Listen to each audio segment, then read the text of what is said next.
Professor Magoha, we would want you to introduce yourselves to us. Tell us who George Magoha is.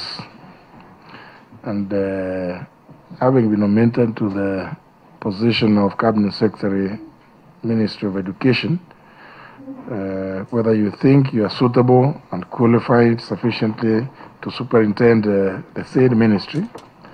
And based on your resume that you submitted to us, you have experience spanning well over 31 years in academia, medicine, surgery, public service, and perhaps tell us, given all that, what you consider as your most significant achievements.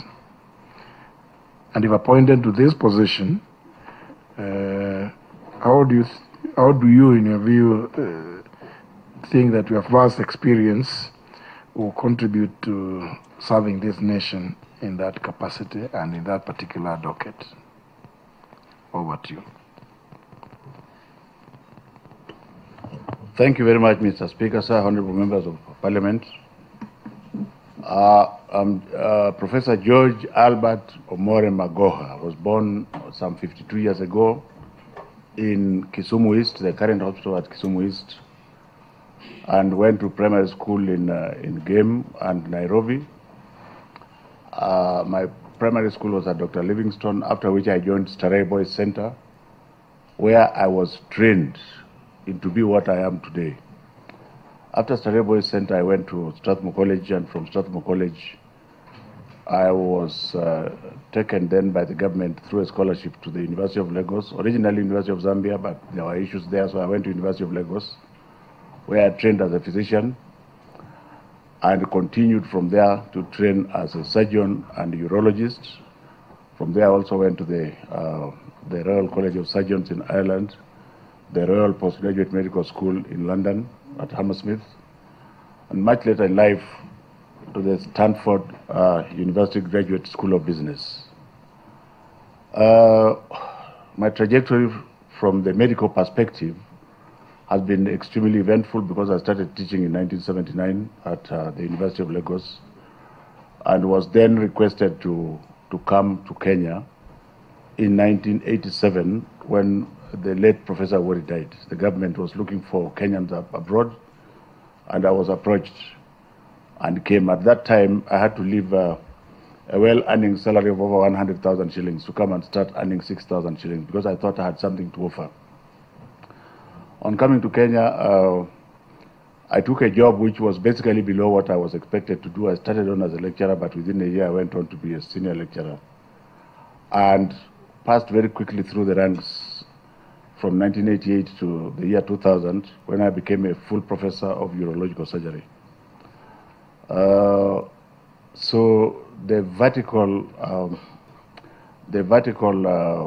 trajectory, in 1999, I was tried as a chairman of academic department of surgery as an acting chairman, then later confirmed.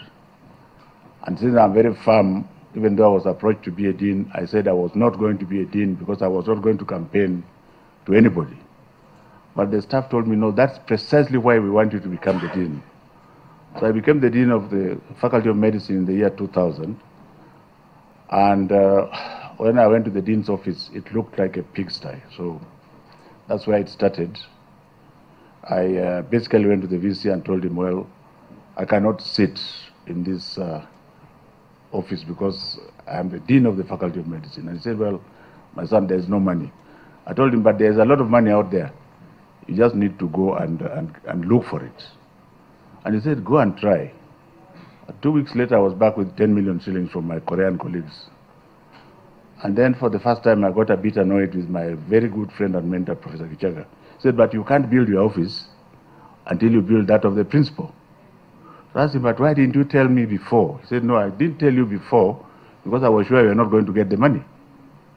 So it took me another 6 weeks to convince my colleagues there. And I got another 20 million shillings, so together about 30 million. We rebuilt the dean's office, the principal's office, and all the other facilities that go with them. Now, I didn't know that that is what was going to propel me into the administration of the university, because a year later, Gijaga then comes and tells me, no, Professor, you go to the next office as I consult. I passed senior deans who had been there before, and I was principal of the college for 1 year again, before I was told, now come to the main campus, where I was appointed Deputy Vice Chancellor in charge of Administration and Finance in the year 2002. And for those of you who are in Nairobi then, I asked the permission of the Vice Chancellor and transformed the parking space and everything else there.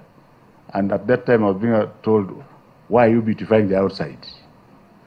But that came to pass. When it came to 2004, and we had a new Chancellor who insisted that we had to look for a Vice Chancellor from outside, I personally did not see anything wrong with Professor Kemba.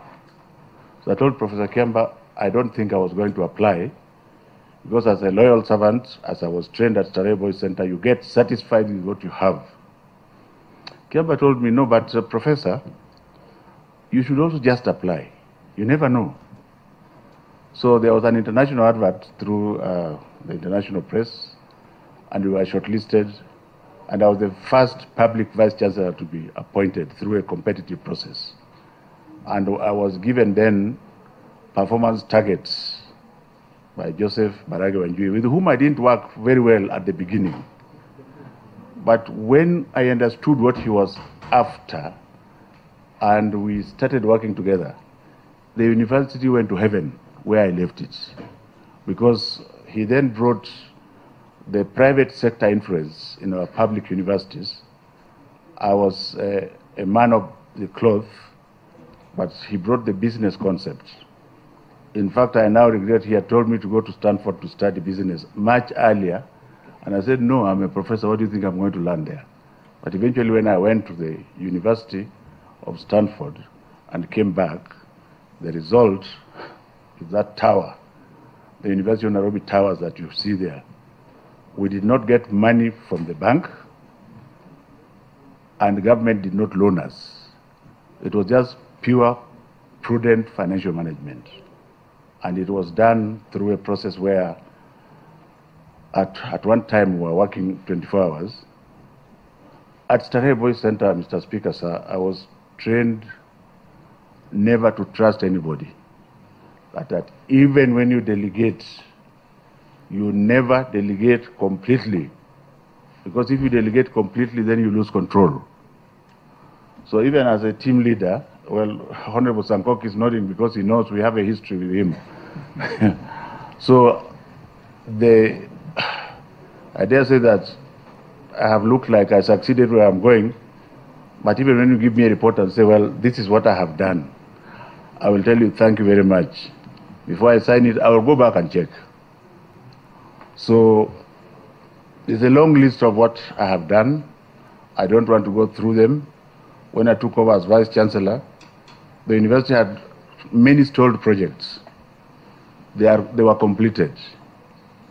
Perhaps the most important thing I did for Kenya was when I went to Canada to negotiate, to compete for money. It wasn't a loan.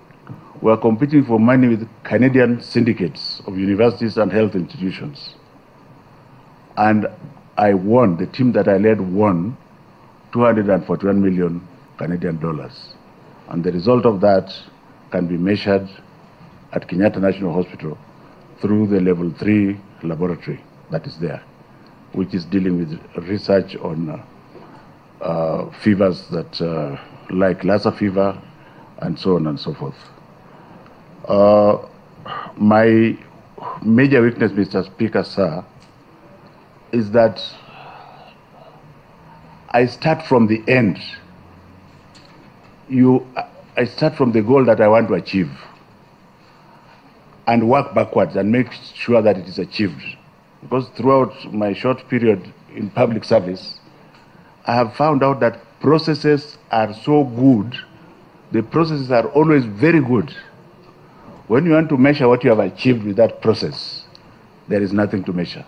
So as I come before you, I know, Mr. Speaker, sir, that if I don't have you as part of the team, the larger team, then I shall not deliver. I believe, as I conclude, that in order to deliver, you must empower whoever is working for you or all the people that you are working with. And if you are, by the grace of God, taken to lead them, you must lead from the front and from the back, but by example. Thank you very much, Mr. Speaker. Very well.